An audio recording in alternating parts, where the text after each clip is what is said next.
1,00,000 মুসলমানের মধ্যে 1-2 জন পাওয়া মুশকিল যাদের চোখ ঠিক আছে।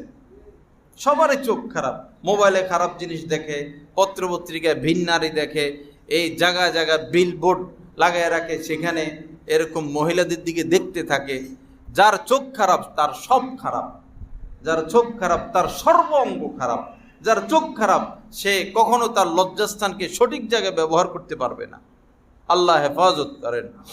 গাছতলা ঘাটে এখানে অনেক ব্যবসায়ীরা আছেন, বা আপনারা বেশিরভাগই গাছতলা ঘাটে যেন কোনো মহিলার ছবি না থাকে।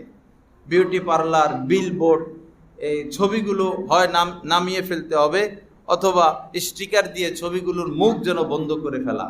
এটা ওলামা নগরী, তালেবে ইলমদের নগরী, এতগুলো মাদ্রাসা, এতগুলো মসজিদ, এত আলেম ওলামা, এত নামাজি মানুষ এই গাছতলা ঘাটে, এখানে কোনো অপরাধ মেনে নেওয়া যায় না। এই বাজারে কোনো অপরাধ মেনে নেওয়া যায় না। কেউ লাউড স্পিকারে যেন গান না বাজায়, সাথে সাথে বন্ধ করে দিবেন। আপনার গান শুনতে মন চায়, আপনি শুনেন, আপনি জাহান্নামে যান। গাছতলা ঘাটে এই এলাকায় লাউড স্পিকারে কোনো গান চলবে না। বিয়ে শাদী হবে স্বাভাবিক, কিন্তু এভাবে রাতভর গান বাজাইয়া মানুষকে কষ্ট দেওয়ার কোনো অধিকার নাই ওই ব্যক্তিদের।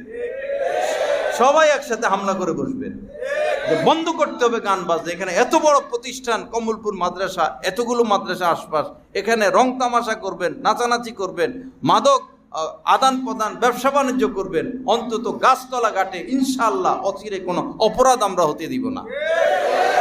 আল্লাহ আমাদেরকে তৌফিক দান করেন।